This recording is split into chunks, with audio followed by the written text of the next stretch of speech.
War, aliens, government corruption, and transgenderism. And Trump. No, he's not part of the picture. He's not. Well, he may not be. I mean, is he seriously going to be in prison like this time next year or something? What happened? What was new this week? You talked about it like 3 weeks in a row, but last week they arraigned him, or was that a new indictment? New indictment, yeah. A new indictment. Government issued indictment. in Florida this time. The Justice Department. It's different from the last one, where that woman, Yeah. whatever her name is, Had a claim on him that dated back to the 90s. This latest one is about the files he should not have taken home. The files, he took the files home. And the raid. And he didn't, no, more importantly, he didn't give them back. And then they raided Mar-a-Lago last August. Yes. So he's now been indicted. It's not so much that he took them home, but that he didn't give them back and supposedly tried to hide them. And that's the big and sell thing. them to Russia or Yeah. whatever's Well, implied. it was very dangerous for national security. That he could have done stuff. He apparently talked to some people about them in Mar-a-Lago. But that's obvious. I mean, technically the law, again, the main thing people are focusing on here is the law isn't applied equally. You can dig up the law basically and find out that, and make the case that what he did, specifically, not in taking them home, because pretty much every president has taken home, top secret or declassified whatever documents. Yeah. It's their right to do so, or taking them out of the White House after they left. Supposedly it's that he tried to obfuscate when he was asked to return them. Why he was asked to return them, I don't know.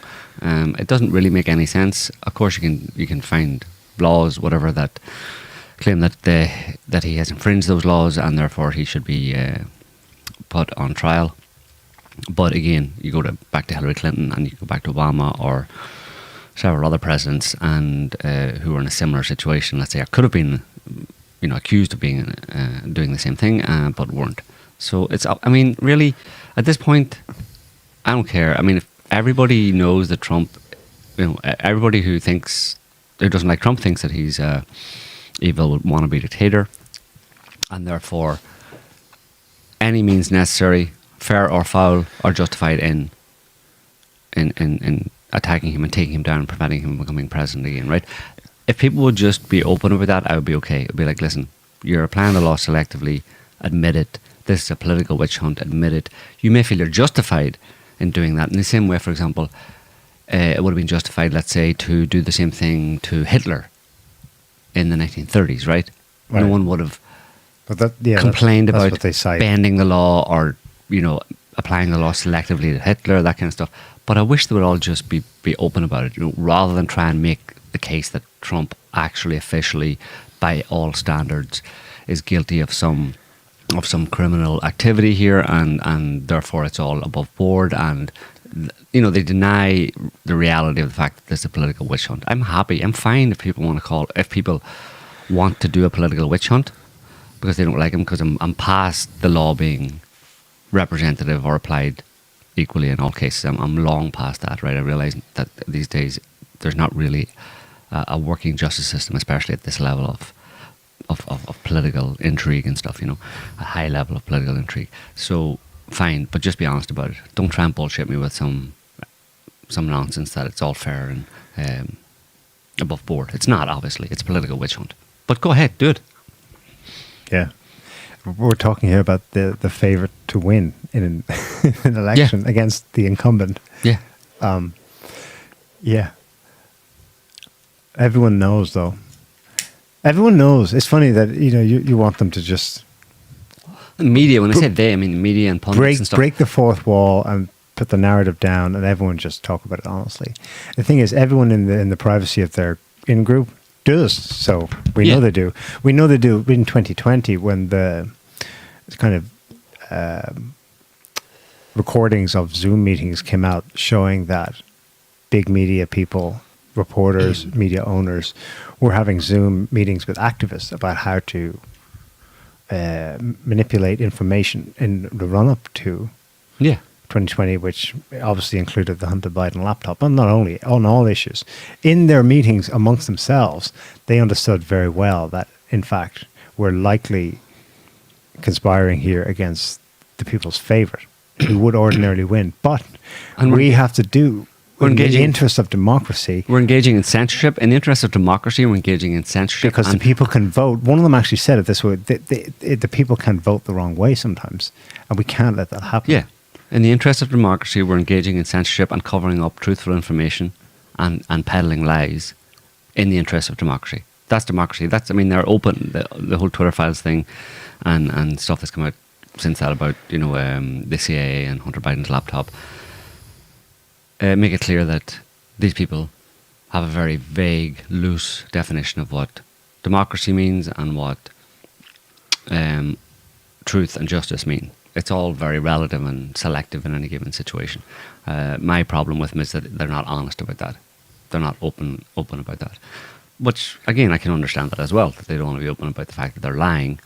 But I wish they would be, because, like you said, everybody knows that they're lying. It's pretty clear. Anybody who has any sense knows that they're lying. They know that they're lying. They are on record as having admitted that they're lying. But apparently still you're not allowed to say that, or they won't say that in the mainstream media. It's just a bit frustrating, But again, if everybody knows, or everybody who has any sense knows that anyway, then it's an open secret, right?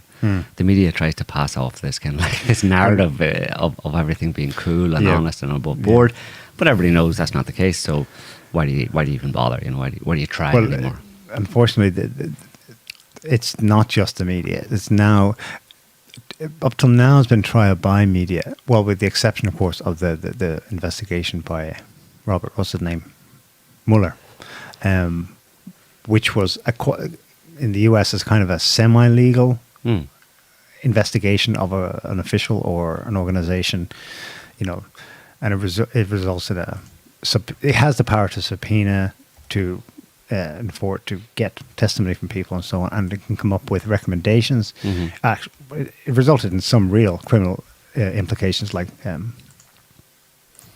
what was his name? His lawyer got in trouble as a result of that. Aaron Carter, Paul, the lobbyist guy, Manafort. Yeah. So it had some real world, tangible criminal teeth to it. This is a bit different, though. This is Trump as a civilian now, and they're kind of spinning this as well. Okay, yeah, it may be unfair, but now that if it's unfair, well, the wheels of justice turn slowly, but they will turn, and it will exonerate him at the end of the process. So, for example, here's NPR's. Look what they use as an image to go with their headline announcing that Trump had been quote, arraigned on 37 charges in Miami last week. So this is an example of it. There's not a photo of it because the due process of actual criminal investigations are that you can't show anything from inside the courtroom. That's to, make sure it's impartial and there's no bias coming in on the jury, blah, blah, blah. All the official accoutrements and processes of a normal due process are now in place. And Trump can't just... He'd have to raise an army to have the police not come and get him to pull him into the process. He can't just walk away from the process. He's going to be ground through it, And this is the beginning of it, where they do sketches. And sketches, of course, because people associate it with the investigation of a crime, therefore possibly a criminal, sketches immediately puts in people's minds, he's a criminal now, or at least he's untouchable at the moment as a criminal. Of course, none of the psychology is going to work on his supporters who've been able to see through this since 2016 and before. But still, it's about getting the process started, regardless of where it goes. That's the whole point: is get the process started, get someone indicted. It's like smearing someone, essentially. And it's been smears all the way with Trump, right, or against Trump since 2016. That's how they operate, so it's pretty pathetic, yeah. Now, does anyone who's behind this, like who has influence, do they know what they're doing? I mean, what I wonder, do they know they're creating a massive foobar for the election, or do they want that, or something like that? I'm obviously jumping ahead here, but so here's a Washington Post reflecting on it. I think it's an op-ed, so this isn't reporting the facts, ma'am. I have to get this from elsewhere because of a paywall, but I want people to see this. Washington Post, June 17th, yesterday. It's an analysis piece by 3 of their reporters.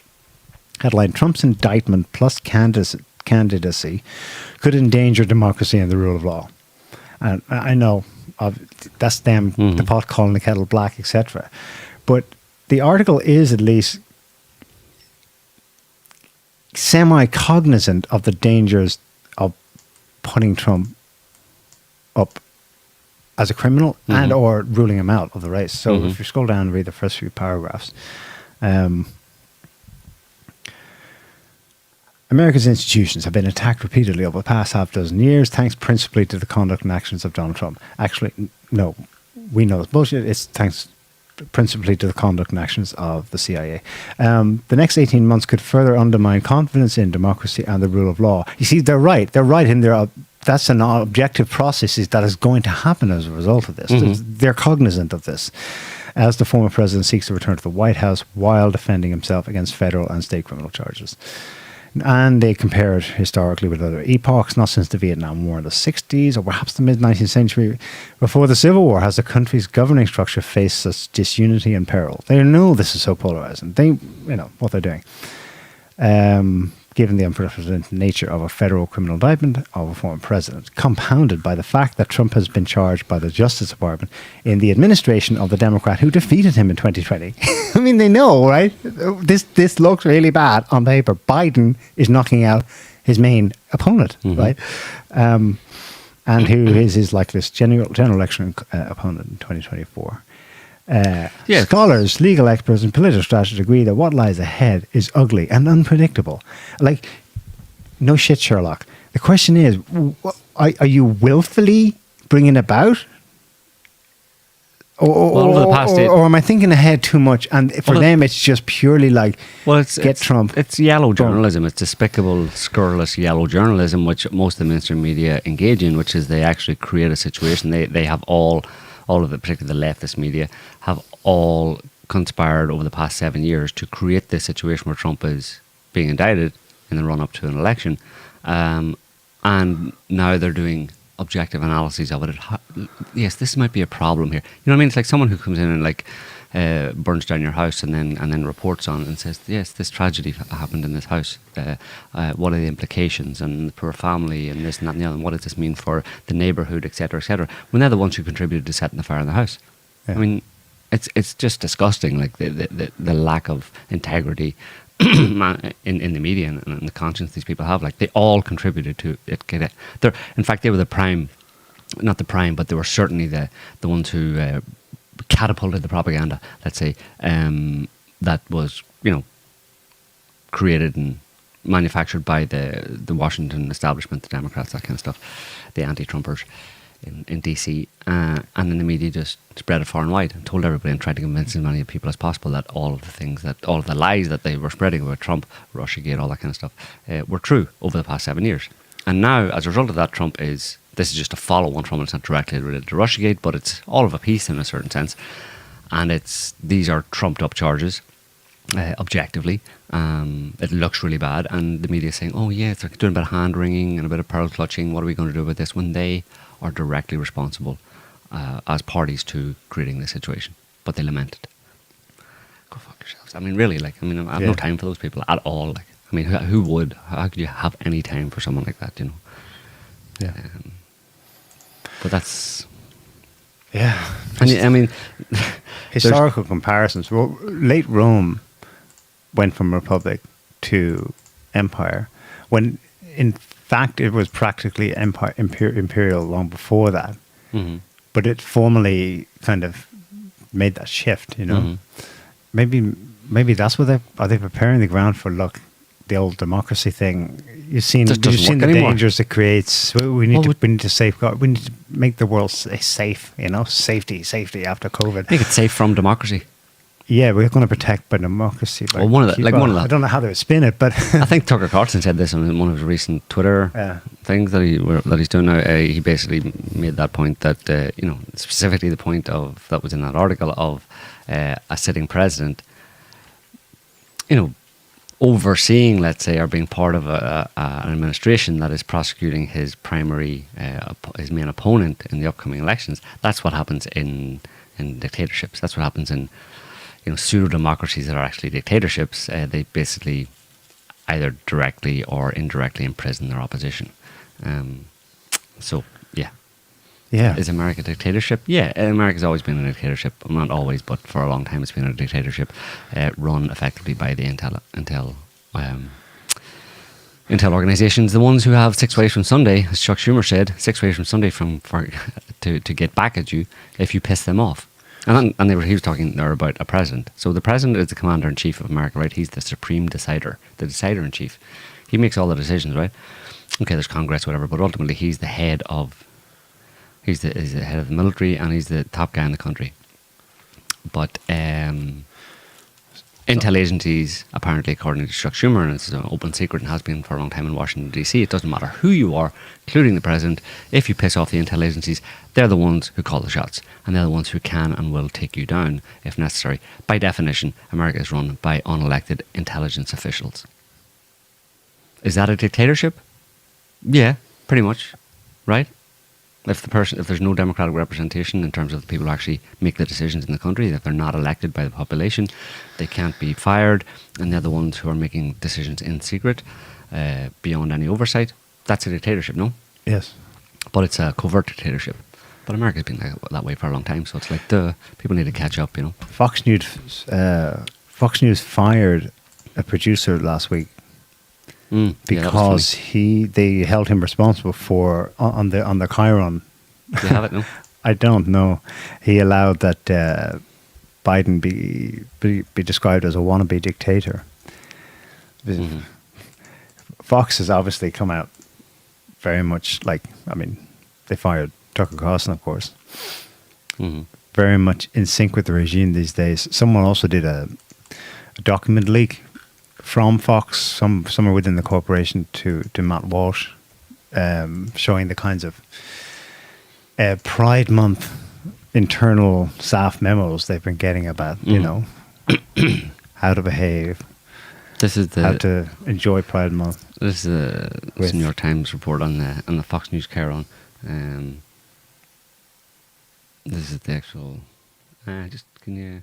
Oh shit! Paywall. That didn't come up for me. Can you? No, you can't reject it. No. I've got a different one here. Maybe it's ABC. I'll do.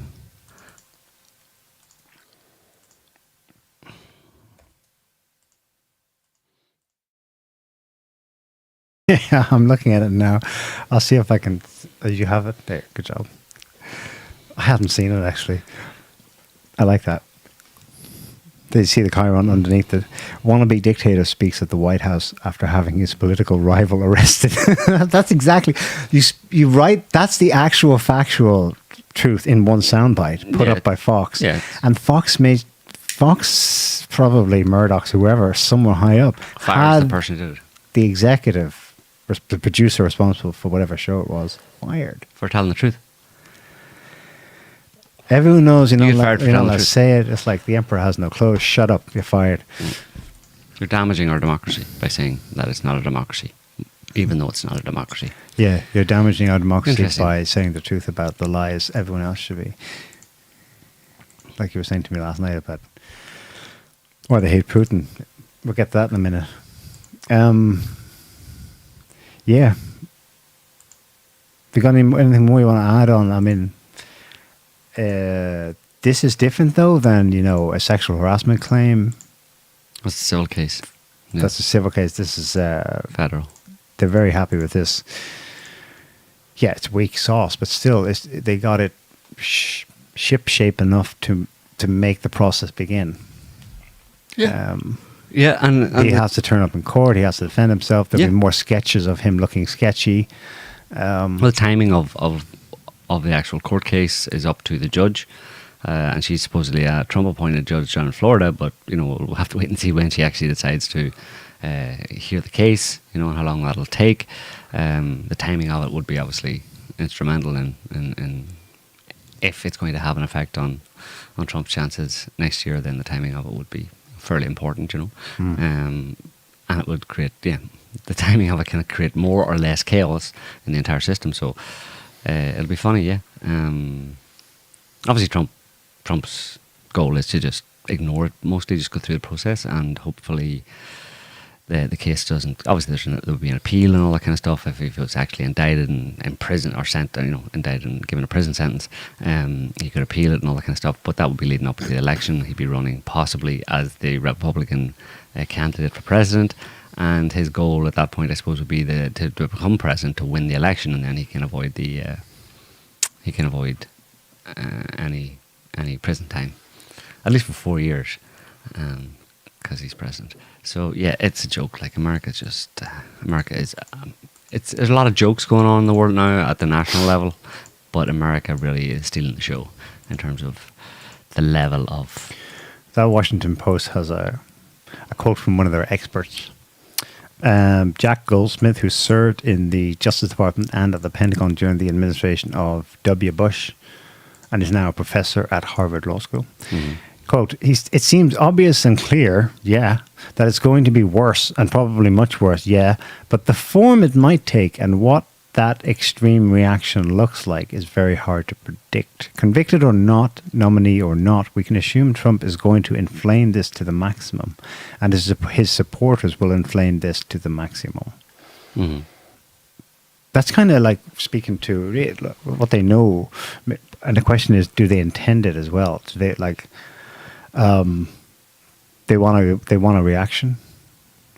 They want like maybe they seek 2020 style riots from conservatives. Mm-hmm. Only this time it won't be hands off. It'll be like crushing. It'll be January 6th in every city. Yeah, I mean, the one possibility I suppose is, can you imagine a situation where Trump is, whatever way it works out, Trump gets the Republican nomination, runs for president, but before the actual vote, before election day, before voting day, next November, he's indicted in some way or other, either put in prison or disqualified, and as a result, the election is just given to Biden. Dictator. But people write in Trump anyway. But those ballots are declared invalid because he's not eligible. Not a candidate. He's declared not eligible. Legally, he's not actually on the ballot. Be fun, no? Sad fate for America. And people that's they're speculating about. There, the unknown is whether or not people fight back. Basically, what Jack Goldsmith really just said there was, do people actually care whether we're in a democracy or a dictatorship? Because if they don't care, they'll just continue. Or if they do care, they'll react. Yeah. On the charges against Trump, I mean, if you just throw that up there, this is BBC. So you go to BBC to try and get their assessment of what's going on, and how Trump, Biden, and Clinton secret files cases compare. I think I got the wrong headline there. Oh, sorry, that's the wrong one. That's Partygate. Take that one down. Partygate, something else. That's just a little. It's actually too many BBC articles here. It's that one. Opening line: 4 people at the very top of the U.S. government. You see, at the top of the U.S. government, at the very top of the U.S. government, beyond Biden. This is supposedly the top of the U.S. government. No mention of intel agencies and all that kind of stuff. Anyway, Trump, Biden, Clinton, and Pence all mishandled classified materials. How do their cases differ? Well, the BBC doesn't really tell you how they differ, except that it says, if you just scroll down, decided to, or is it like,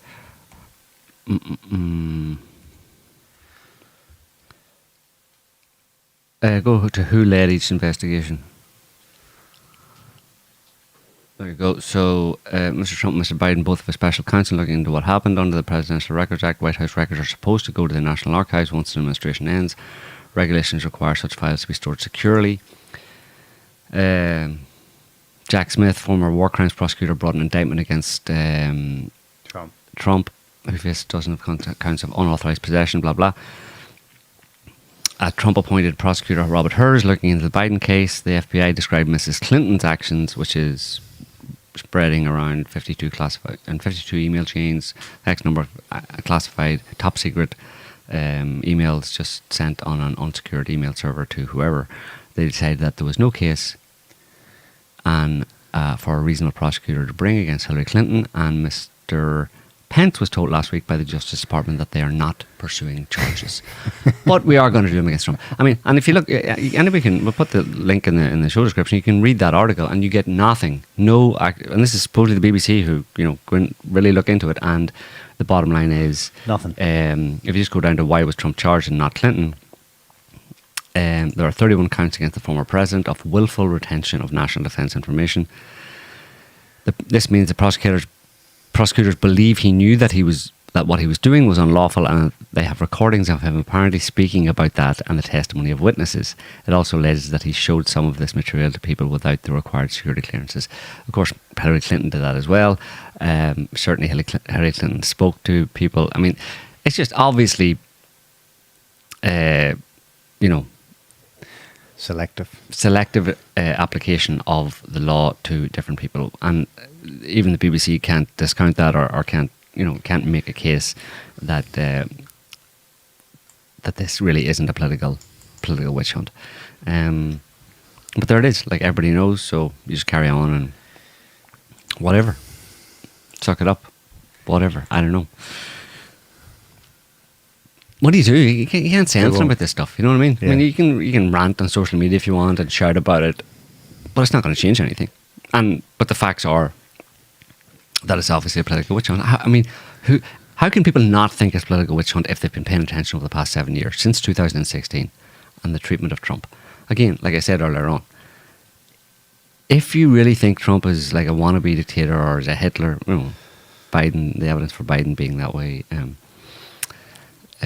notwithstanding, if you think he's a new Hitler, and people who think that have said so, then admit that you are using illegal means and tactics to take him down because you truly believe that he's a threat to democracy. So just don't try and convince us that this is all above board and Trump actually did something wrong compared to his predecessors.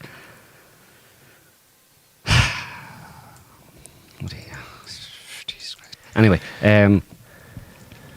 what else? That's enough about Trump. We'll just have to wait and see what happens. That other one, we can just do it quickly. You can put that other BBC one up, Scotty. Again, COVID. Does anybody remember COVID? Remember COVID? So just play that video for the lols. This video of a party has been published by the Sunday Mirror. There's dancing, drinking, Christmas hats and a karaoke machine blinking away in the background. It's happening in Conservative Party headquarters in London, and the date is December 2020. Now, at the time, COVID restrictions banned people from socialising indoors except for with their household or a support bubble. You can see signs on the wall telling people to keep their distance. Now, at one point in the video, somebody suggests it might not be within the rules. We did already know about this party, and that's because a photo from it was published in 2021. The police investigated and decided not to take any further action. Now, some of the people at the party were working for the then London mayoral candidate Sean Bailey, who isn't in the video. One of the people, Ben Mallet, was just given an OBE by Boris Johnson in his resignation honours list. Sean Bailey apologised for the event when the original photo was published. And Willy The Conservatives say that disciplinary action was taken against 4 people. So that's what was going on inside. And you think it's like a conspiracy of at the top, of like only the top kind of insiders in Western countries or around the world knew that the whole COVID business was overstated and that it was an exercise in a trial of kind of authoritarian control of the population. Only they knew that, and only they were the ones who were were ignoring all the bullshit propaganda that was spread around people. But it obviously filtered right down to in politics in the party UK, members. to party members, fairly low level party members having a dance. They all knew it was bullshit as well, because obviously, as she mentioned, you see those people dancing around, standing very close together, doing big group shots. Obviously a half cut, as in half drunk, dancing and slobbering on each other, that kind of thing. While at the very time when Boris Johnson was coming out as a Conservative Party leader at that time, and others, Michael Gove, all telling people at home, stay at home. in your support bubble. Only in your... You can have a support bubble, you know, and all the other Orwellian kind of phrases they used to terrify people. And people, you can imagine, if you remember back to December 2020, I mean, the streets were empty. There was nothing happening, right? No parties supposedly were happening. I mean, those of us who had any sense were just completely ignoring it and saw it for what it was. But there were people who were being terrified on a daily basis around the country. And while the policymakers were just laughing it up. Again, it paints a pretty horrible picture of the very idea, or a horrible picture of the ruling class and the people that are in the ruling class and in political parties, and also of the idea of democracy, of you know, people being, or representative democracy, or grassroots democracy, or people having an influence or a part to play in the formation of policy, and the people being as informed. What's that phrase by some American about an informed population? The greatest, the best kind of like block against tyranny is to have more or less to have an informed population. JFK. Right.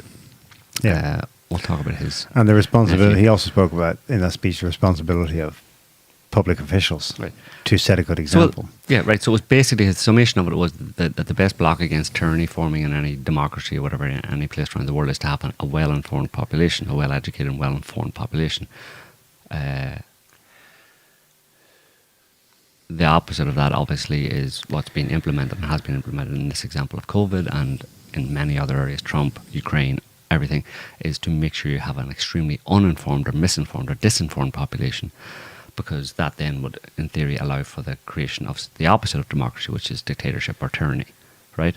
That's a reasonable deduction to make. If a well-informed population bolsters democracy, a very misinformed and disinformed population would allow for the creation of the opposite of democracy. Yeah. And that's what we have today.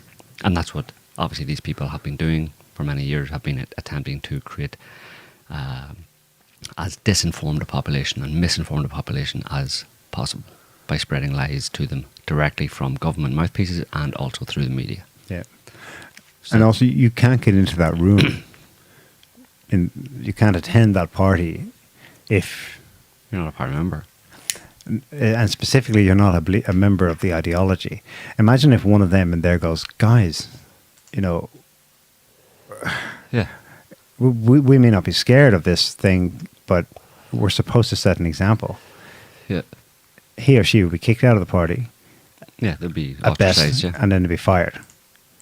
They would be fired because they're not actually following the ideological party lines, right? Which the is internal ones. It's us and them. It's we, the illuminated ones, and so, the great unwashed below us, who we just manipulate and lie to. And I mean, you know, I take exception to being characterized as or finding myself a part of the great unwashed and manipulated population. So I'm not going to be. I'm going to bathe every day, so I'm not going to be unwashed, and I'm going to inform myself. I'm not going to believe, and certainly I'm not going to believe pretty much anything these people say. I'll study it. I'll study what they say, but in the knowledge of the nature of those people and what their ideology and their intent is, like I just said, which is to keep themselves in the know and everybody else out of the know.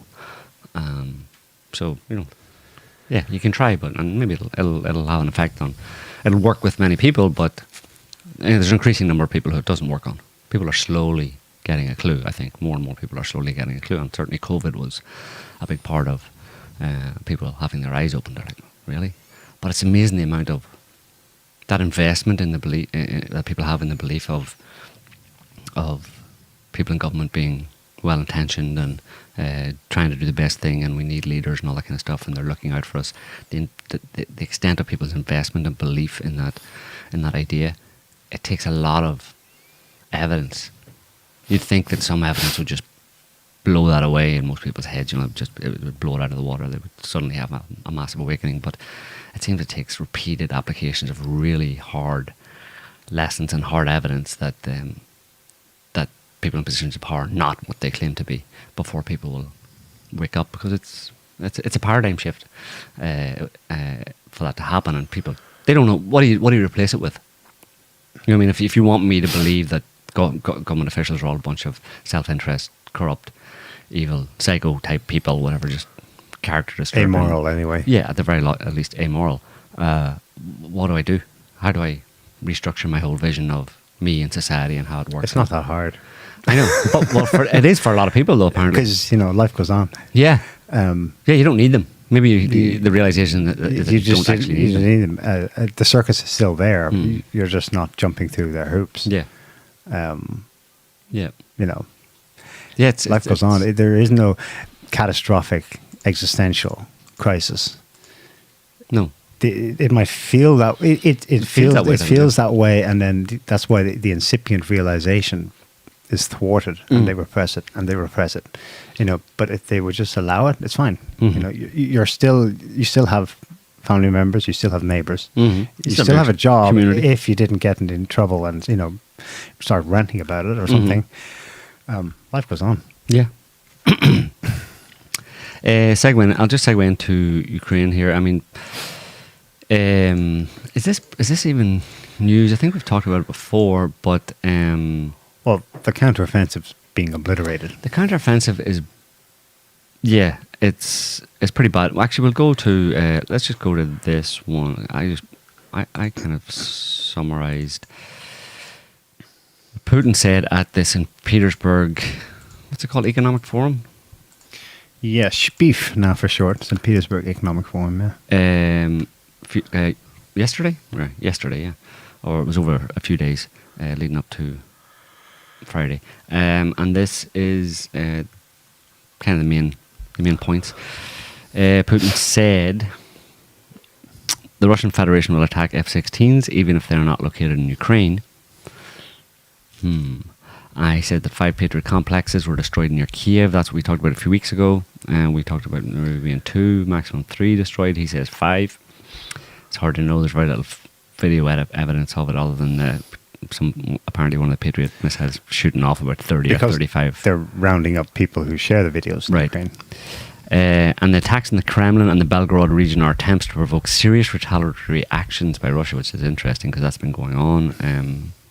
That's obviously the drones on the Kremlin, and then in recent weeks, a series of incursions into north of Ukraine, into southern Russia in the Belgorod region, where they've been various so-called militias. They covered up. It's proxy war. It's classic proxy war, right? Where they're actually calling them Russian volunteer corps and Polish volunteer corps now, of groups of paramilitary, supposedly according to the media, groups driving American APCs and other military vehicles, also tanks, across the border into these, and with artillery and shelling in one way or another, attacking towns in the Belgorod region, causing at least one town. What's it called? One town was, don't have it here. Anyway, I can't remember the name, but 40,000 people or so evacuated, and about 12 civilians killed. So that's been going on. That's Putin's take on it is that these are attempts to provoke, not to just like harass Russian civilians or give a problem for Russia, for the Russian military, or try and force the Russian military to redeploy, forces from elsewhere in Ukraine to protect this Belgorod region, but rather to provoke or to, like I said, to force Russia to redeploy troops. It doesn't have a strategic objective in the normal sense. According to Putin, it has the objective of provoking Russia to do something that it doesn't want to do. Full-scale war, which would be supposedly to the benefit of NATO, to the US, which is interesting. Interesting insight into the way he thinks about these things as well, Yeah. And he says during this greatest counteroffensive to beat all counteroffensives, Ukraine has already lost more than 600 tanks and armoured vehicles. For perspective, that's 30% of Western supplied material for this counteroffensive. And and very soon Ukraine will not be able to fight because it will run out of equipment. That certainly seems to be the case given how this counteroffensive is going. They're just being like, it's, the mobilised, young guys given some NATO training for a few weeks and then thrown into the front in a Leopard 2 tank, and they don't know what to do. And it's just, some of them got 6 months of training. Yeah, or whatever training. But still, it's a lot of them are like, not veterans or not military veterans. They're just, new recruits type thing who are given 6 months of training and thinking that 6 months of training equates to like an effective military unit, even though you've no previous experience. Peskov said that as well. Very soon Ukraine will not be able to fight because it will run out of equipment. Peskov said, that's the Russian government spokesman said that the objective of demilitarization of Ukraine has more or less already been achieved. Putin says the Russian to Ukrainian losses are 10-1, or 1-10, and also that Poland wants to bring Western Ukraine under its control. Duh. Yeah, I can see that. Definitely. Yeah, well, in the same way Russia wants a buffer zone in Ukraine, Poland wants a buffer zone in Ukraine. Previously, Ukraine was the buffer zone before the conflict. Ukraine was the buffer zone for Poland in particular, and Romania, for example. But now that it's gone a bit pear-shaped for them, Poland may find itself in the position that Russia found itself in, leading up to the beginning of the conflict last year, where it feels like it needs to go into Ukraine to annex parts of Ukraine to create a buffer zone against Russia, which will now be more or less in control of Ukraine. Yeah. And Moscow has the choice. They will be the arbiter. They will be the decider of whether they allow that to happen. Yeah, it's interesting. Which means it will happen on their terms. Which means Poland will be a whole different Poland. Yeah. No longer in NATO. No longer in EU. It's probably pretty terrifying for Poland in particular. America doesn't care, as it's never cared about wars in Europe over the past 100 years, because America is far across the ocean and protected against the fallout of that kind of conflict. So America's always been happy to facilitate war on European soil, but Europeans not so much, except to the extent that they're being duped by America or blackmailed by America. But anyway, so it's interesting to think that Poland would find itself, that Russia would actually turn the tables on the original intent and the cause of this conflict, which was Ukraine being this kind of neutral country that was served for Russia as a buffer against NATO expansion. NATO attempted to remove that and make Ukraine more or less a part of NATO to threaten Russia. Russia comes in, deals with that situation, and then turns the tables, where now, and because of this, because of the special military operation and Russia's, turning onto a war footing, basically. One of the questions is, a reasonable question is, now that Russia's had a year or a year and a half, and maybe by the end of it 2 years of ongoing military conflict, will there be a bit of a taste for more? Will they not want to stop? Will they say, well, this whole situation since March 2022 until now, the end of 2023, 2 years almost, it's been pretty good for our economy, pretty good for the country socially, politically. It's been good. But we think we can get more from it, We think there's more to be had, basically. So now that we've demilitarized Ukraine and we've occupied a large part of Ukraine, how far do we go? Do we take all of Ukraine? Do we go right up to the Polish border? Surely, and if the Poles see that happening, then holy shit, no, we're going to do what Russia did in response to us threatening them with Ukraine. We're going to go in there and create that little buffer zone, so that at least there's a buffer between Poland, the Polish border, and Russia-controlled territory in Ukraine, And then, what? Well then, all bets are off. I don't know. Direct NATO conflict. That's where the whole thing comes to a screeching halt, essentially, Yeah. Russia just comes sliding in and, might put the brakes on, I suppose, would put the brakes on at the...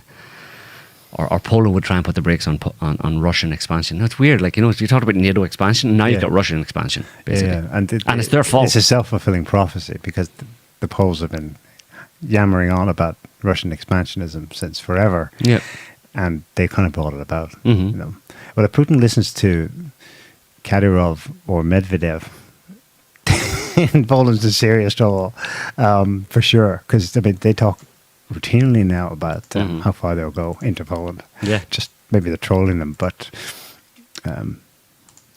the comment about F-16s was definitely pointed at Poland. Yeah, for sure. If these come in to play here, and they're taking off from air bases outside Ukraine, they're going to be hit. It's the first time Britain's actually called that bluff. It's kind of been in the background of discussions about F-16s. It's kind of implied in the use of them. Yeah. He just popped that bubble right there in front of a room of 500 diplomats and said, yeah, we're going to hit them if they come in. Yeah, there's something unreal about the whole thing. This one, just a screenshot from Independent. Admiral Sir Tony Radakin said it would take 5 to 10 years before the UK could deploy the division it wanted to, and that's in reference to replacing the UK's weapon stockpiles that it's basically exhausted by sending them to Ukraine, to the meat grinder, to effectively... It's strange, they've been sending weapons to Ukraine to kill Ukrainians. That's the end result of Western aid to Ukraine. Western military aid to Ukraine has been primarily for the purpose of killing Ukrainian soldiers, Ukrainian men. Yeah. Anyway, he says it'd take 5 to 10 years for them to replace their stockpiles. Under the expectation that it would crash the Russian economy. Yeah. Which is growing. Yes, exactly. while European economies the opposite's happening. While European economies are being deindustrialized. The Germans also are not a good position. This is from the New York Times. It's actually quoted by this guy Elbridge Colby, who's like a kind of US think tanker who's all about China these days. He's like, let's do something about China. He's trying to strategize on Twitter about how the US should position itself, and Western NATO countries should position themselves against China. Anyway, he's just referring to a New York Times article, which strangely, if you just click on the New York Times article, just see the headline. It says Germany adopts a more muscular security plan. Critics call it weak, and then go back to his thing. Let's go back one to his comment. It's just an excerpt from the article. He prefaces it by unreal. He's like, "Oh my God, I can't believe why they're doing this." And he's thinking about in terms of China. But anyway, the quote from that supposed muscular. Germany adopting a more muscular security plan. The key takeaway phrase is that the coalition, that's the German coalition, government coalition, rejected a request by the German defence minister Pistorius to increase his own budget, that's the defence budget, by 10 billion euros to try and make a decent start in rebuilding the German military after giving all the weapons to and having them blown up in Ukraine. Instead, the government promised that the defence budget would not be cut. And this is a full quote from the New York Times, which in fact means that it's going to be eroded by inflation. So you are taking a cut in your defence budget. So basically Germany, the Brits have exhausted their weapons, Germans have exhausted their weapons, other European countries that participated in that have probably to a large extent as well, and none of them really have the means to replace them. Well, I'm sure he might say unreal, but I suspect the Pentagon wants Germany to remain defanged. Of course, they don't want a German military. Yeah, of course. Well, that's part of the reason they blew up Nord Stream, and it's to weaken Europe. That's Washington's goal in all of this, has been to weaken Europe. But what are they going to do if Russia, pushes across Ukraine, and it's at the point where the demilitarization of Ukraine is reaching its kind of culmination, and if Russia, does what everybody has been wanting it to do or expecting it to do from the very beginning, which is, just march freely across Ukraine. If it takes a lot of Ukrainian territory, like you're saying, like Medvedev has been urging for, let's take Kiev, and what about Lvov? Let's go all the way over to the west. If Russia were to do that, what's in that situation, what happens if it goes to that scenario that people have been afraid of direct kind of like conflict between Russia and NATO forces? So you have America in this awesome position of Ukraine's done and dusted, Russia has taken most of it, Poland has carved out an enclave of western Ukraine as a buffer zone, but that puts now Poland and Russian forces directly potentially in conflict with each other, which would bring in NATO forces, which would bring in other European forces, with America across the ocean supplying the weapons, because there's no more weapons in Europe, right? So America supplies all the weaponry and puts Europe into debt, similar to World War II, basically. And then Russia and European countries can have another reenactment of World War II, where they actually go to war with each other, while America sits over the other side of the Atlantic, rubbing its hands and going, Yeah, awesome. totally. There's a That could be the notorious plan. quote from then Senator Harry S. Truman in 1941. Pearl Harbor's happened and the Americans are going hot somewhere, probably against Japan. He pipes up in Congress that, well, as for the European war theater, the best thing that can happen is what's happening now. We'll wait and watch to see how many Germans the Russians can kill, and then to see how many Russians the Germans can kill. And just wait and see. Mm-hmm. Like, it was just pure. I loved it because it just totally undercut the entire myth about the US and World War II and Europe and protecting it from Nazis, and then suddenly protecting it from communists, like on a dime, 1945.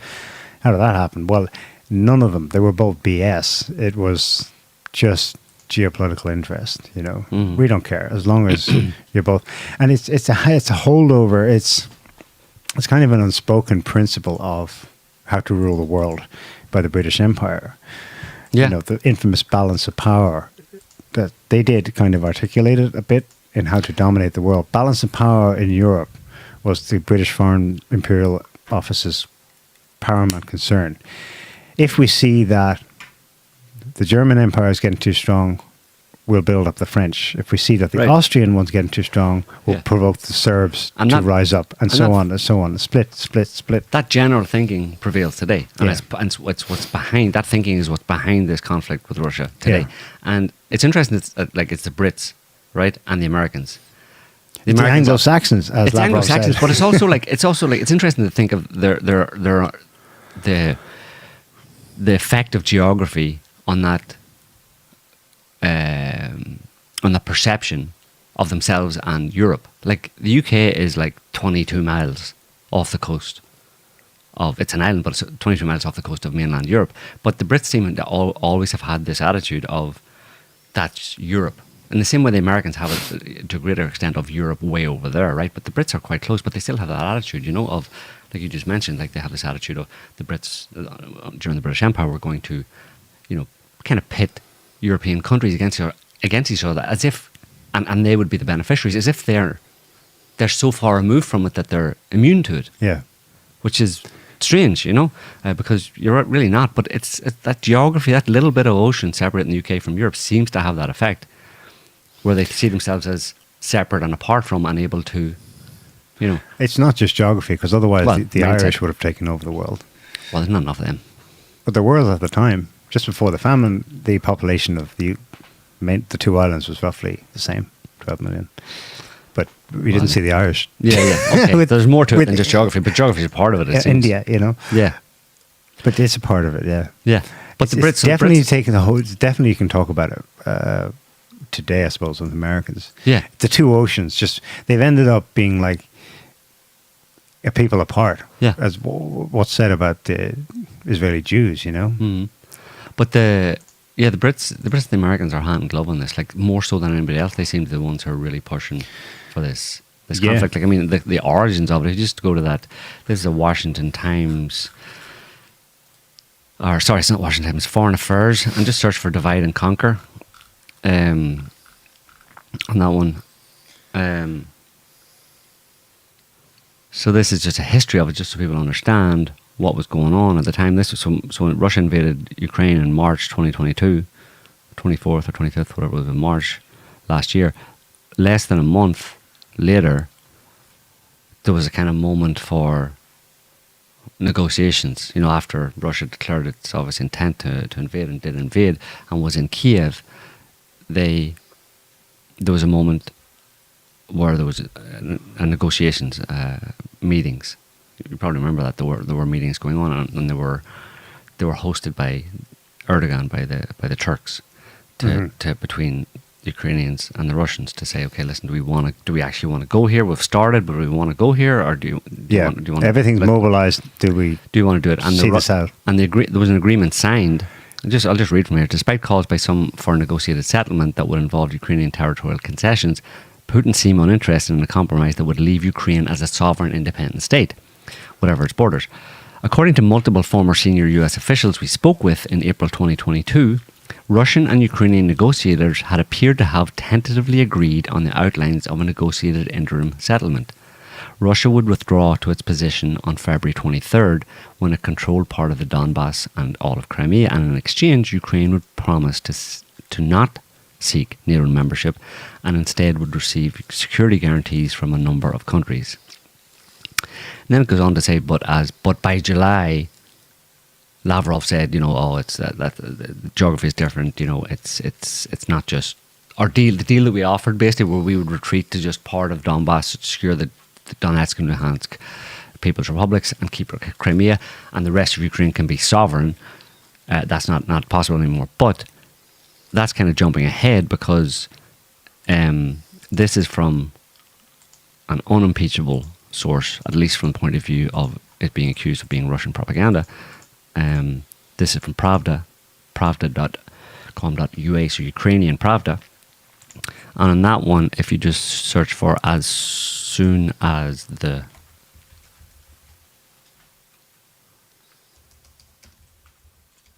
So this is referring to what we just talked about, these negotiations in April 2023 about, a settlement that we just mentioned.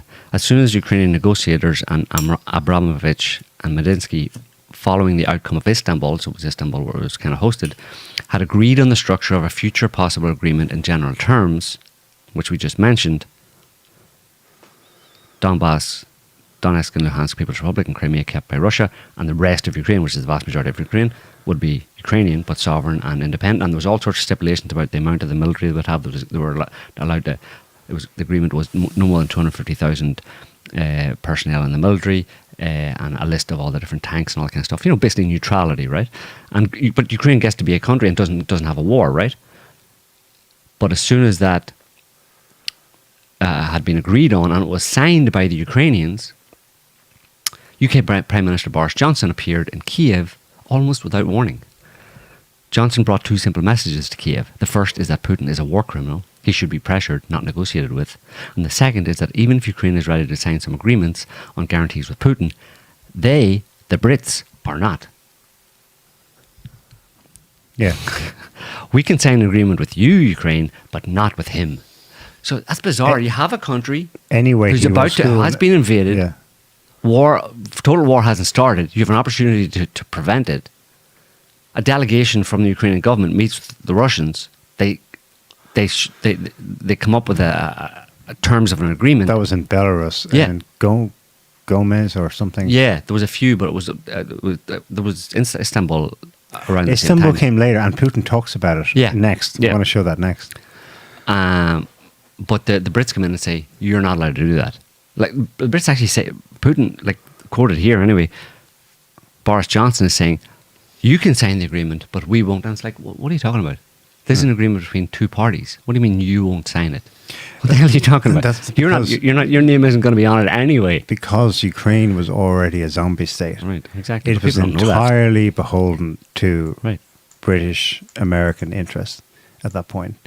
They could have at any point said, okay, look, it's basically funny money keeping this country apart. This is how bad it was. The wages and pensions came from the IMF. Funny money loans. There was no Ukraine anymore. It was already... Zelensky had probably no choice. Yeah, well, he had no choice but to sacrifice, but to do what Boris Johnson wanted to do, which was, provoke the Russians, or renege on any agreement, say no deal, sorry, no deal, sorry Putin, no deal. The Brits don't agree with you and the Americans don't agree with Zelensky, signing any agreements to prevent the destruction of his country and the deaths of 400,000, 500,000 Ukrainian soldiers plus a significant number of civilians. We don't agree with you trying to prevent that. We want you to continue. We need you to continue on. You need to fight Russia for us. you need to sacrifice 500,000 Ukrainian soldiers for no apparent benefit. Well, in fact, to get Putin. What do you mean? And then you don't get this is the same.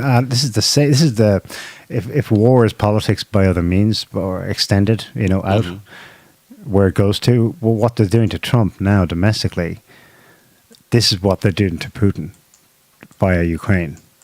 Except they're not. It's the same warfare. It's the same. It's just it's amplified way out. It's where it goes when it goes beyond just trying to, like he said, Putin's a war criminal. That's bullshit rhetoric. Like. Bullshit rhetoric, but he would, in the ideal world, Putin would be, there'd be some contrived conspiracy a la Russiagate inside Moscow. Putin would be brought to The Hague. They've said this since. This is what they'd like to see, and then he'd be done for war crimes. They'd like to see it, but they believe that it will happen. I know. Of course, it's insane. Do they even believe outside the West, this is fantasy. I'll tell you the reason. But inside the West, it's realistic. I'll tell you the real reason they did it was because they wanted to make money. That's all it is. They take all the inflated rhetoric about protecting Ukraine and defending Europe and stopping Putin and Putin's a war criminal and blah blah blah blah blah. They say all that, but I don't believe any of them actually believe it. The ones who are actually making the decisions. And the only reason they have pushed Ukraine into this conflict is because they, in the West, in Western Europe and particularly in America, are making money from it. That's all. Right. It's not to get Putin. It's not to save democracy. It's not to protect Ukraine. It's to make money. When the details and the complexities of war are just beyond your ken, they're too hard to figure out. You're never going to be far wrong if you just settle on the idea that this is all just about making money, because that's ultimately what happens. That's the only thing. And bizarrely, in the same process of war in Ukraine, the European economies are slowly being destroyed. It's very hard to get your head around. It's very hard for anybody to. Who's making money there then? Huh? Well, defense contractors and politicians. Okay. And vulture capitalists, people who are buying up parts of Ukraine and to whatever extent they can. But I don't even know. I mean, even that starts to break down, and you may have to just settle on the idea that these people are just bent on destruction. And not just in Ukraine, but they apparently want to destroy somewhere wants to destroy Europe as well. And America, like we just talked about at the beginning of the show. Yeah. If you push far enough into it, you see that is where it's going. Destruction for destruction's sake. I don't see him making money then being the... Well, in the process, you can make a lot of money. Yeah. Because corruption goes through the... That can grease the wheels. Corruption goes through the roof. That greases the wheels of... Pocket. Yeah. That's how Boris and others go along with it. Yeah. But that behind it, it's like you're wrecking your own... Yeah, and they don't care. They're wrecking Ukraine. Well, in the process, they're wrecking European economies. They're deindustrializing Ukraine. European economies. Slowly but surely, Of course, people ultimately, the ordinary people of those countries are the ones who suffer. But if you push into it far enough, you realize that the end result of this is going to be destruction, not of your enemy, but of your own countries and own populations, in one way or another. And then you have to decide, is that because intentional, they want to do that, or they're just so off the leash that they don't know that they're doing that? That's the only thing you can never say for sure. But when you see the end result, I mean, we've seen it like in Europe, like we talk about the current ongoing deindustrialization of Germany, inflation through the roof. I mean, this is not good for local economies in Europe. They're all suffering much more than Russia's suffering. Did they not know that? Did European heads of state not know that, or do they think that's just a temporary thing and it'll be fine afterwards? It's hard to get into their heads to even know if they have a broader conception of it, a big picture conception of it, of the whole scenario, and they have a plan going forward, like a big picture plan, or if they're just living in the moment and they're kind of off the leash and they don't know what they're doing. They're just reacting in the moment. They're on a train, they've set on a course, and they're just going to follow it through regardless. They're in denial, basically. It's hard to know. Yeah. And it's very complicated to try and figure it out, Okay, so immediately after his St. Petersburg speech, Putin met with delegations from Africa including the president of South Africa, who had quite a time in Kiev and Poland on his way there. We can talk about that if you want. But I want to talk about something related to Boris coming in and saying, no, and nixing that peace deal. That was in April 2022. I think this is a couple of months later. So this is Putin speaking. The press were allowed to hear this. Go ahead and play that. Дорогие друзья, Россия никогда не отказывалась от переговоров. Вот хочу обратить ваше внимание на то, что при содействии того же президента Эрдогана, как вы знаете, в Турции прошла целая серия переговоров между Россией и Украиной по выработке и мер доверия, о которых вы сказали, и по подготовке самого текста договора. Этот договор, мы не договаривались с украинской стороной, что он будет носить конфиденциальный характер. Но мы никогда его не предъявляли, не комментировали. Этот проект этого договора был парафирован руководителем переговорной группы из Киева. Он поставил там свою подпись. Вот он. Он есть. Он так и называется. Договор о постоянном нейтралитете и гарантиях безопасности Украины. Именно о гарантиях, о которых вы сказали, уважаемый друг президент Южноафриканской Республики. 18 статей. Более того, к нему есть еще и приложение. Они, знаете, сейчас даже не буду об этом говорить, они касаются и вооруженных сил, касаются других вещей. Все прописано до единиц боевой техники и до личного состава вооруженных сил. Вот этот документ. Он парафирован киевской делегацией. Подпись стоит. Но после того, как мы, как и обещали, отвели войска от Киева, киевские власти, как обычно, делают их хозяева, выбросили это все на свалку, скажем так, аккуратно и постараюсь интеллигентно выражаться. They threw it away because they were told to by Boris Johnson and people and Biden. You know, they were told what to do. But no, I think this is separate. This is the Istanbul negotiations. The one where Boris comes in April. That's the negotiation where they were sending helicopters up to southern Belarus, Gostomel. After which one of the members of that team was found dead, shot in the head. He'd been executed back in Kiev. But this was later. This was. Do you remember the withdrawal of the Russian forces from Kiev? Yeah, they had surrounded it. You know, long trains of convoys. But that was early in the conflict. I think he talks about it there. I think he's saying that that's why we withdrew. It was part of this. Yeah, exactly. But that was in April. Okay. I'm not sure of the timeline, but that's anyway. I think we just heard for the first time basically why they withdrew from Kiev. Yeah, because the whole Western bullshit that that's because the Ukrainians kicked them out and stuff like that. We were left guessing. Scott Ritter was guessing that was a movement around Kiev was a feint.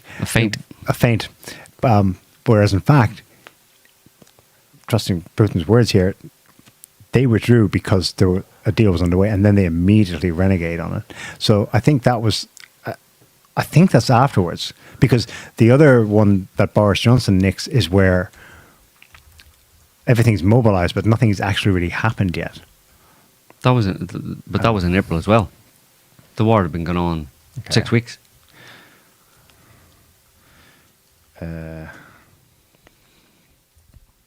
Okay, it was April as well. Kiev offensive. Yeah. Yeah, it was early on. That was the whole thing. You know, 3 days they were going to take Kiev in 3 days and all that kind of stuff. Okay, so maybe that's one of the same thing.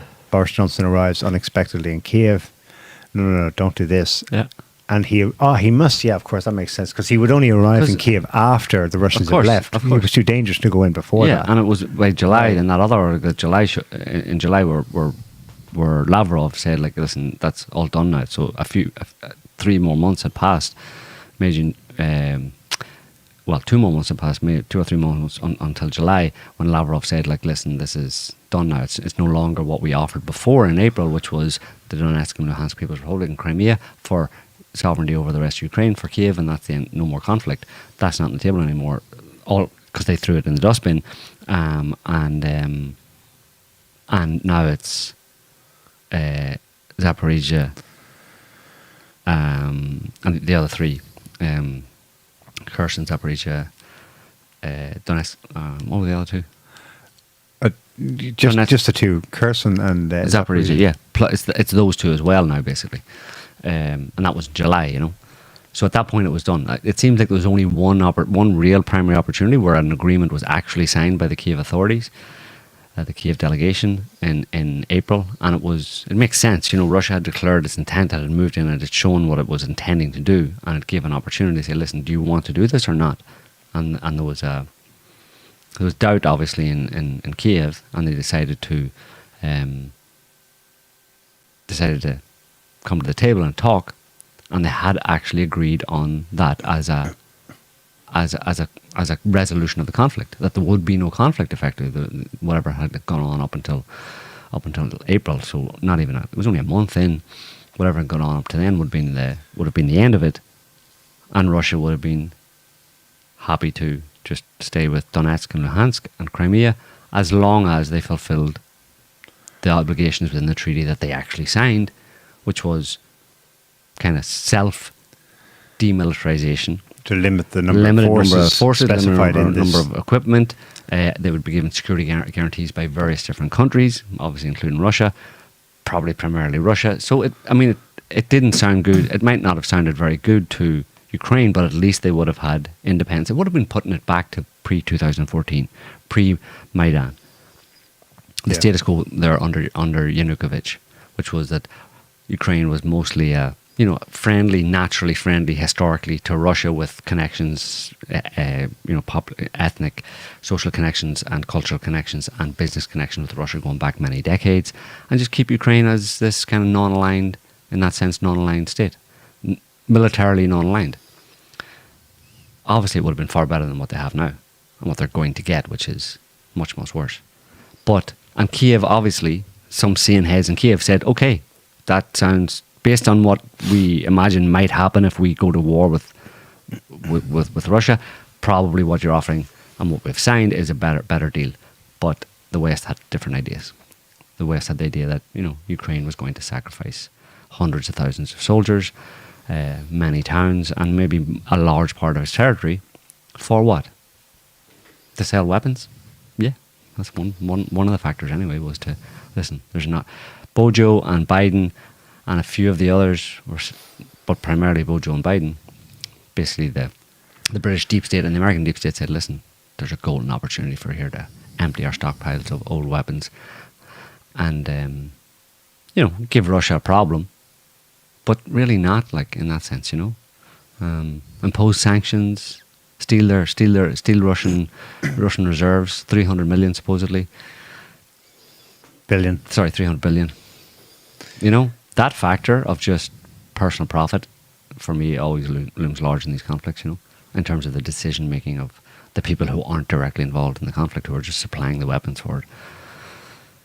So, yeah, sad story. Can you imagine, during any of their wars, them hosting a delegation of 6 or 10 African leaders?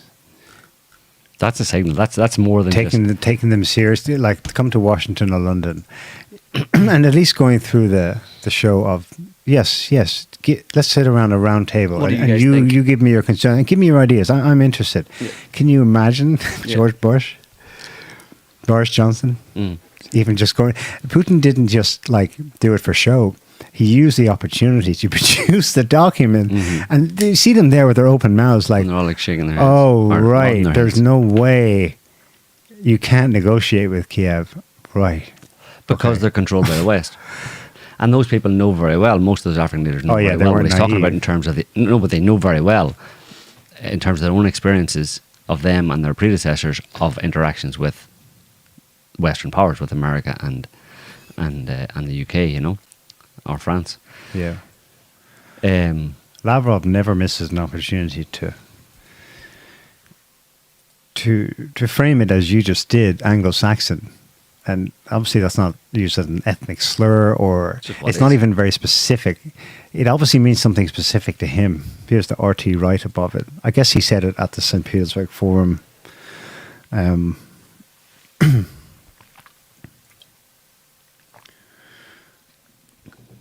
quote, "The world will be different," end quote, when the Ukraine conflict ends. Oh, is this have I got the right one?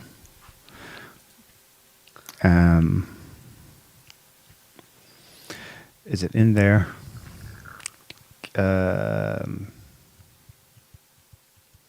Russia will trust nobody else to guarantee its security once the goals of this special military operation have been achieved.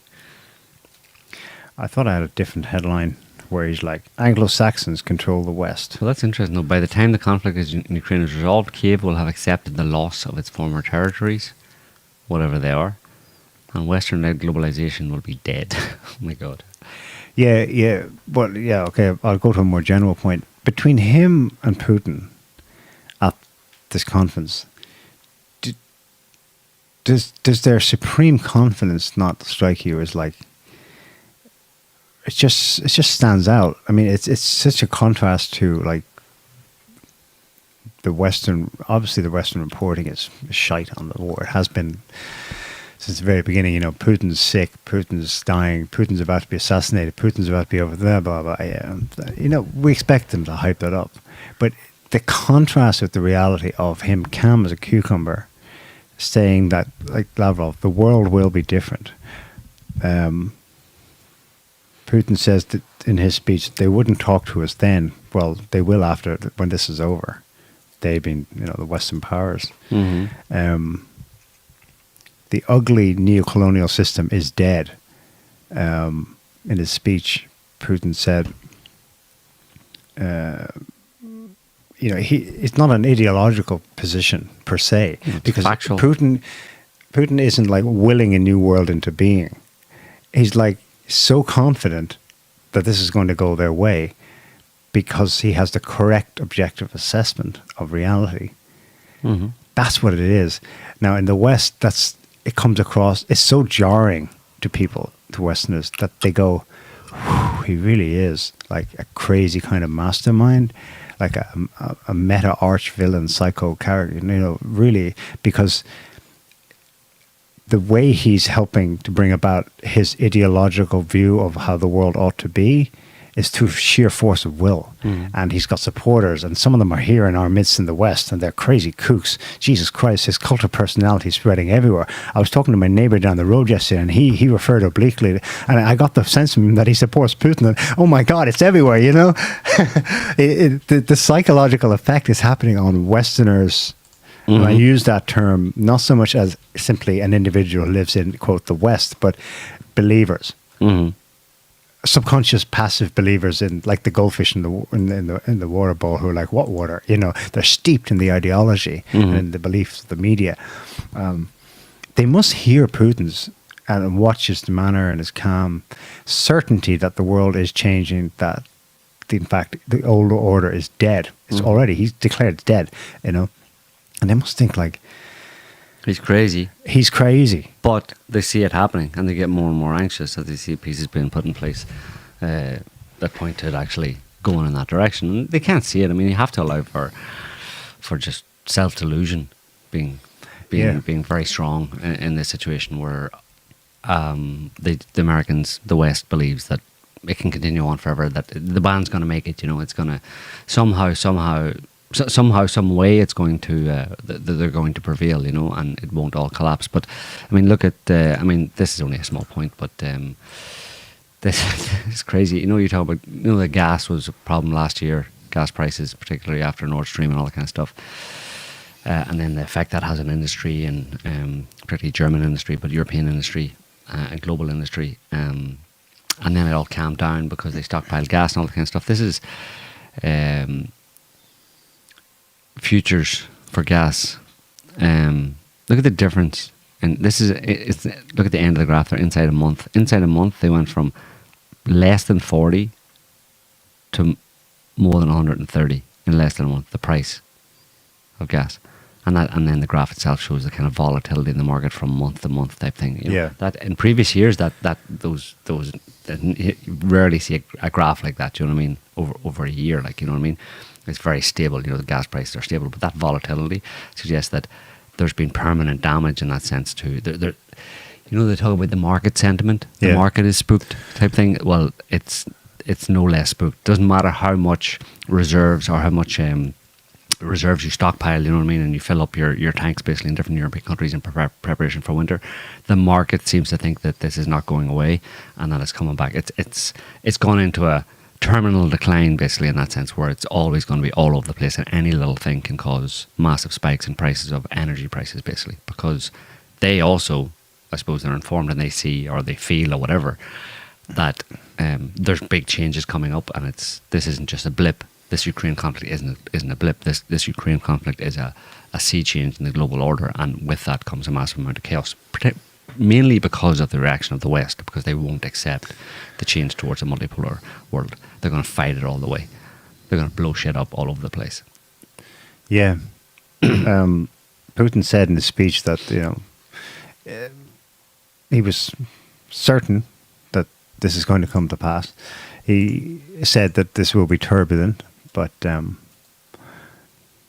I didn't actually find it in the English language translation. So somebody else claims that this was a clip. Maybe it's because it wasn't actually in his formal speech, but it was in the Q&A afterwards, which are with Putin, they're always extensive, you know. Mm-hmm. So this is apparently a quote from him at some point in the event in Petersburg. Quote, "We will not persuade the West to a multipolar world. A multipolar world is already a non-Western world. This is no longer the world in which the West rules.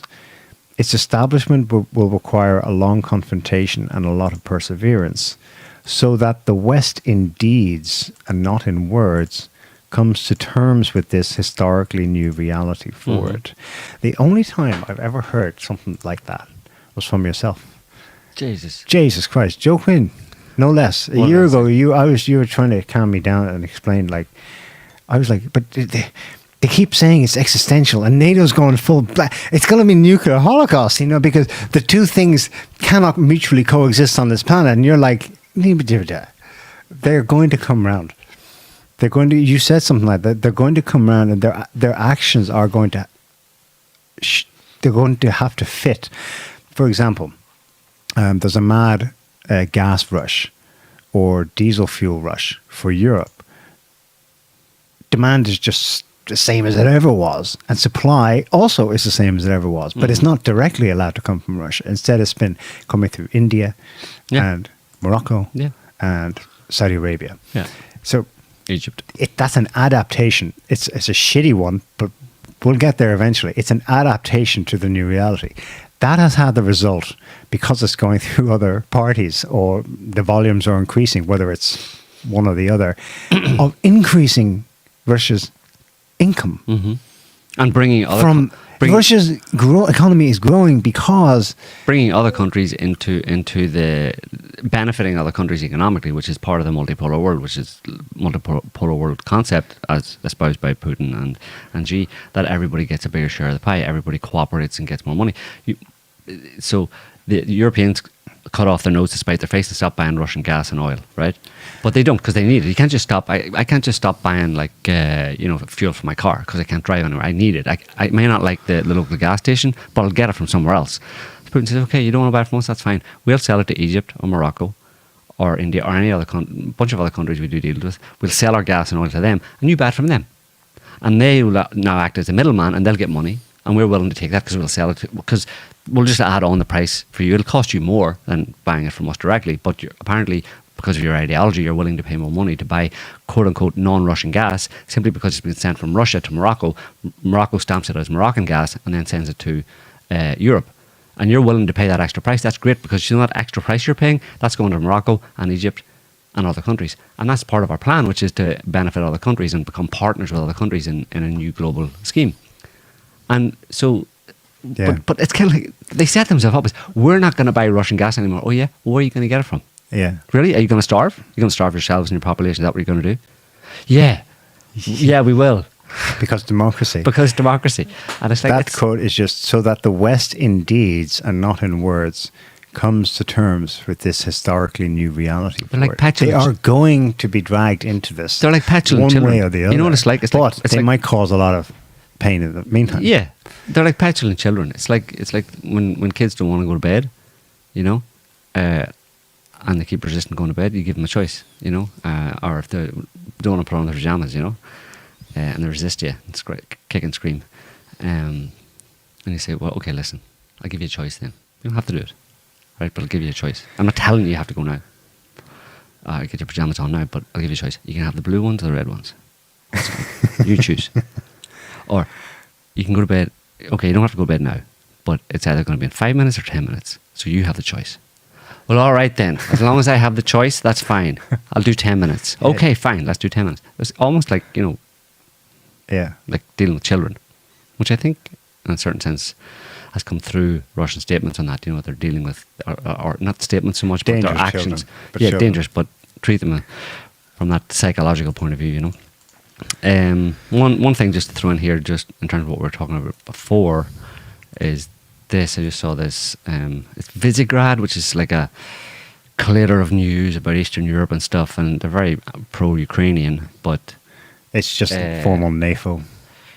But check it out, just the text. It's a video. You don't necessarily need to play the video. It's just troops and planes and stuff. But more beautiful footage of the cross-border action of the Russian Volunteer Corps, the Polish Volunteer Corps, and the Freedom of Russia Legion into the Belgorod region. We were talking about earlier on these incursions into Russia by these groups of proxy war groups who are like, no, Kiev doesn't know them, we don't supply them, Poland doesn't supply them, but they're called the Polish Volunteer Corps. So where are they getting the weapons from? They're driving Humvees and Max Pros and using, you know, American-made artillery to shell Russian villages, but they're just doing it all by themselves, and they call themselves the Polish Volunteer Corps. They push that too far, you know. I mean, it's proxy war where it's deniability, right? But if you're going to use mercenaries that are just irregular members of your military, of the Polish military, let's say, but they're just mercenaries, you should tell them not to use the word Polish Volunteer Corps. You make something. They can be the Handel private military company or something, or use some other orchestra taking off Wagner, you know, the Tchaikovsky private military company from Poland. Oh, not from Poland, I mean we're international. Yeah. Well, they overwhelmingly, they've been trying to pass them off as Russians, that they're Russian freedom fighters. Yes, of course. What they all have in common is they're Nazis. And where this is exactly what Germany did. They raised Russian and other Polish Nazi corps. Yeah. When they steamrolled across Eastern Europe. Just because they don't have the insignia doesn't mean they're any less a member of your military apparatus, you know. But even their insignia, you see the one that was chosen for the Russian Freedom Legion or whatever? I mean, it's basically the same as the Azov. It's got the hint of the SS in it. But anyway, so yeah, it's all kind of up in the air and a bit chaotic, but there's a wild card. If it all goes south, there's a wild card. And according to this dude, it may be coming this summer. I don't think it is, but his name is Stephen Bassett. You can just play it there. It's only 50 seconds. It was on, I don't know what TRT World is. Anyway, some TV show. It's a Turkish English language news site. There you go, Turkish English language. Just quickly, if the government is trying to cover everything up and has been heading a disinformation campaign for many, many years, why did they give him authority to talk about it now? Yes. The truth embargo, as I call it, it's not a cover-up, it's truth embargo. It's essentially over. The stigma is gone. The media is producing thousands of articles. There's been legislation 3 consecutive years. The truth embargo on the ET presence is essentially coming to an end. I expect hearings very soon, and I expect the President of the United States to confirm to the American people and the world that we are engaged with non-human intelligence, or extraterrestrials, whatever you want to call them. That should happen this summer. David Grush has played a role. He got out ahead of things a little bit. Right. I'm concerned for his safety. I don't have a problem with that. President of America is going to... You're going to have to repeat that. The President of America... I know, it's very low. The President of America, he expects the President of America this summer to declare to the world about the presence of extraterrestrial intelligence on this planet. So there you go. Will that make everything else go away? I don't know. That's a big question for me. If some kind of a... You talk about multipolarity being a paradigm shift, or people realising that their government is corrupt being a paradigm shift. Well, there's another part. There's a third paradigm shift. So they might play the ET card and say, "Well, look what we got. We got aliens." What do you think about that? What about your multipolar world now? It's not only this world. It's a multipolar galaxy. You're going to have to incorporate us all into, Putin. Have you seen that graphic? Talk to the aliens. Have you seen that graphic of them? It's like UFO sightings or reports or whatever from 1950 to present. It's a world map, and it lights up from dark to bright white, depending on the concentrations of them. And it's basically just the United States. I mean, it stops at the Canadian border, and it stops at the Mexican border, and Britain, and maybe like the Netherlands, Flanders, and Southeast UK particularly, which is super interesting to me, which I'll get to in another reason in a minute. It's the southeast of England and an area of that far northwestern Europe. Anyway, and people are sharing that and going like, clearly this is like a mental phenomenon of particular Westerners, Anglo-Saxons, as Lava might point out.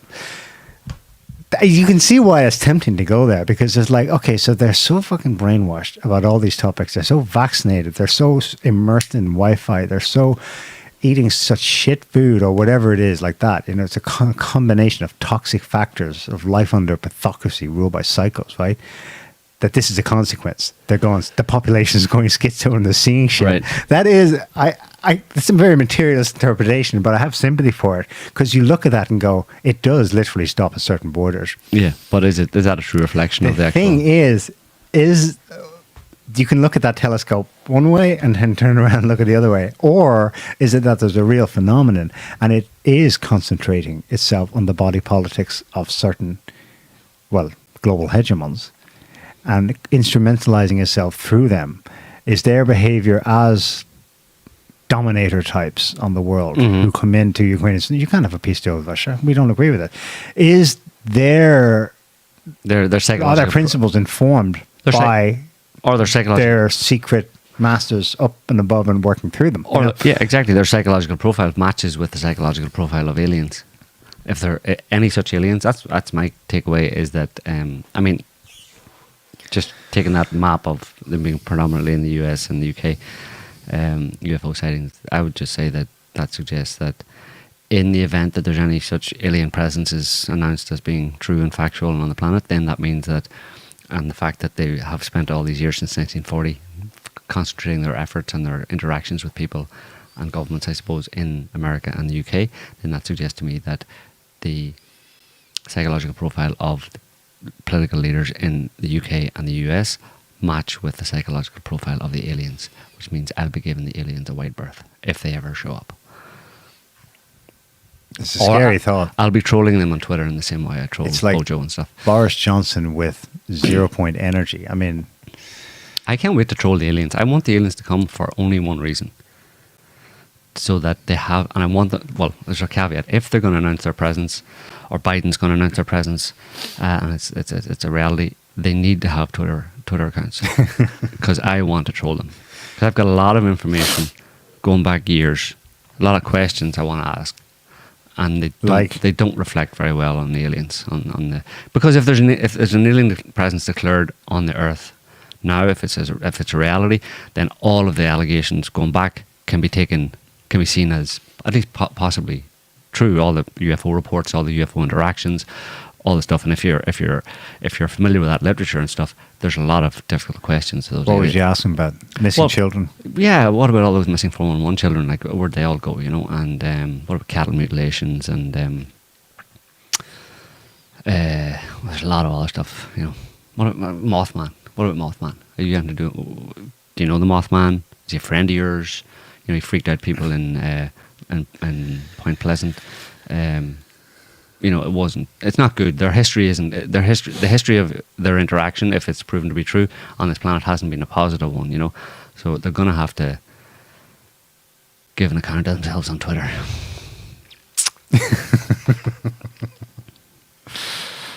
Their feet are going to be held to the fire. They're lizard. They're scaly. They're scaly lizard feet. They're going to be held to the fire by Joe Quinn. I hope by everybody. Yeah. Do you know who is that guy saying that Joe Biden's going to announce on the White House lawn this his summer? Bassett? Stephen Bassett. The other guy I recognise, he's a British. That's Nick Pope. Yeah. He's a long-term former MOD in the UK, ufologist, was an MOD in the UK, and then went out and he's been for quite a long time. He's been on about it. That guy, Stephen Bassett, is part of the Paradigm Research Group. Is he? I think he's the executive director. It would be such an American thing to do, wouldn't it? I mean, yeah, they did COVID. Ukraine's not working out. They did the global war on terror. As Donald Rumsfeld would say, when the chips are down, go massive. Yeah. So what would the next thing to do would be just go aliens. Go to that link, Scotty, and just click on top left, see about PRG and executive director. Oh, that rings a bell. It's the Paradigm Research Group, again Paradigm. Stephen Bassett is a political activist. He made history in 1996 when he registered to lobby the US government regarding its policy of withholding from the American people the truth of an extraterrestrial presence engaging in the human race. It was the first such registration and immediately caught attention of the Washington Post. Over the past 25 years, Bassett has helped shape the language and chart the course of a major political movement. He has lectured around the world and given over 1,200 radio and blah, blah, blah television interviews about the implications of disclosure, the formal confirmation by heads of state of an extraterrestrial presence. His advocacy work has been extensively covered by news media such as CNN, Fox News, ABC, blah, blah, blah, blah, blah. Washington Post, New York Times, blah, blah, blah. He's written, so he does all sorts of conferences, exopolitical conferences, blah, blah, blah. He's got a long bio there. He's willing disclosure. He's been doing it for a long time, and he wants to call down the eschaton. Yeah, whether he's in the know or not, he's probably a little bit in the know. All these people are being fed information. Yeah. True or false to some extent, but there does seem to be a process that's gathering pace of where it goes. We don't know, but of aliens. I mean, there's no half measures. It's either yes or no. Yeah, you can't say sort of. Are there any? Have extraterrestrial intelligences been interacting with the human race for quite a long time? Sort of. Well, kind of, sort of, maybe. If it's what do you mean? It's largely a paranormal phenomenon. Then no, but do nuts and bolts aliens in spacecraft exist? Tic Tac UFOs, Pentagon reports, all that kind of stuff. But pilots seeing stuff. Is that real? Are there UFOs? Have they been flying around our skies and have they been filmed by? Yes or no? They're sort of. They're kind of hybrids. They're kind of. It's actually a US government research project where we've been trying to augment human beings and make them better people. And we did that back in the 60s, and we developed a craft and sent them into space, and they landed on a planet, and then they colonized that planet, and now they're coming back. So they're kind of humans. And they're genderqueer. And yes, they're on a spectrum of. They're furries. They colonized the furry planet. Do you remember Macron, president of France? No, never heard of him. Through I don't know what you call it. Was it soon after his first election? There was a party at the Elysee, and there was a bunch of black guys and girls. Well, Biden did one better at the White House Pride event last week. Jesus Christ! Now, in fairness, they since the controversy, they've said, yeah, we don't approve of that. There was some transgender activists who went topless, shock, outrage, pearl clutching. I don't know if this is related, but that man is one odd duck. Was he referring to it? I can't remember what he was talking about. But he finished a speech, maybe at the Pride event, with "God Save the Queen," man. The Queen, like Yas Queen, or whatever they talk yeah, about. maybe he wasn't thinking it wasn't God nothing Save to the do Queens? with Queen Elizabeth, because people were like, duh, she died. Yeah. But God Save the Queen, man, God Save the Drag Queen. maybe. Meanwhile, the in drag Russia, again, the contrast of two. Is it all just about money? Two civilizations. Well, money, fanaticism about getting money is indicative of a certain mindset that has other manifestations. RT reports Putin orders. I think the way they wrote it was. That's not what the URL says. Anyway, Putin orders study of gays. That sounds. It doesn't sound too good. But specifically, Russia is set to create a new psychiatric institute dedicated to studying, among other things, the behavior of LGBTQ people, as well as issues dealing with gender roles and identity. I mean, that right there is just like a red flag. Mm-hmm. It's just a contrast. It's like, because you're immediately saying, this is, we're looking at this from a psychiatric point of view. Yes. Not like from, let's get all the kids in here and, have fun and dance around in lingerie. Have men dance around in lingerie and read books to kids. No, it smacks of treating it like a scientific experiment and not a scientific study. Let's put them under the microscope type and thing. point of announcing it at the peak of Pride Month in the United States, the White House display. Well, he's putting his card out there. You know what I mean? He's putting his stall out there and just continuing to do that, just to provide an alternative. For those who are interested. Anyway, it's way past time you were in your bed, Neil. No? Yeah. And that's what I thought. You're getting sleepy. What colour pyjamas do you want to wear tonight? The blue or the red ones? You're going to bed whether you want or not. Anyway, we'll leave it there for this week, folks. Thanks for watching. We hope you enjoyed the show. Thanks for watching, commenting. We'll be back next week with another one on whatever's been happening between now and then. So until then, have a good week. God save the drag queen, exactly. Yes, that's the world we live in. See you, bye. Can't stop the signal now.